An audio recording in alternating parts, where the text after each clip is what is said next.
خوشحال خان خٹک کا مختصر کہانی۔ خوشحال خان خٹک 1613 میں پشتونوں کے عظیم شاعر اور قوم پرست رہنما تھے۔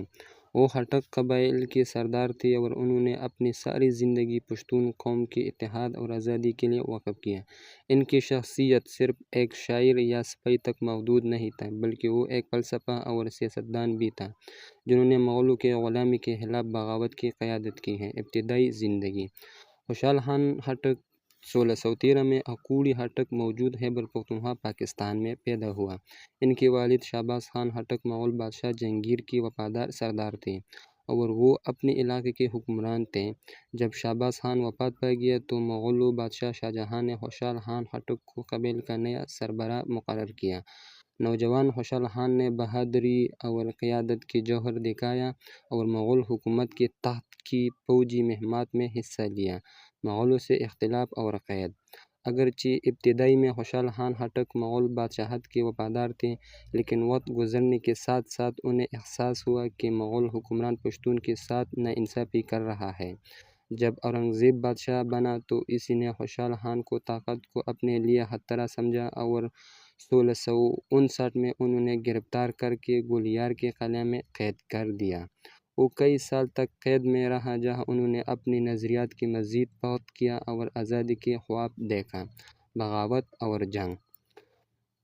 1668 میں جب انہیں رہا کیا گیا تو وہ مغلوں کے خلاف کیل پر بغاوت پر اتر آیا۔ انہوں نے پشتون قبائل کو متحد کرنے کی کوشش کی اور مغل حکومت کے خلاف مسلح مزاحمت کی قیادت کی۔ خوشحال خان خٹک نے جنگوں کے ساتھ ساتھ اپنی شاعری کے ذریعے بھی پشتونوں میں آزادی کا جذبہ پیدا کیا۔ تنہائی اور آخری دن۔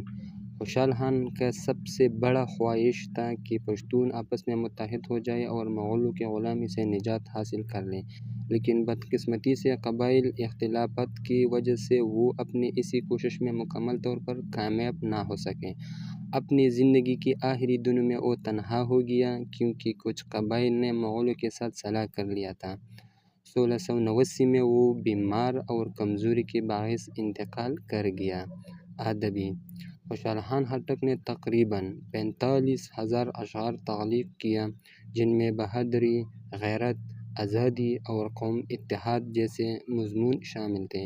ان کی شاعری آج بھی پشتون ثقافت میں زندہ ہے اور ان کے الفاظ آج بھی حیرت پسند کے لیے مشغول رائے ہیں۔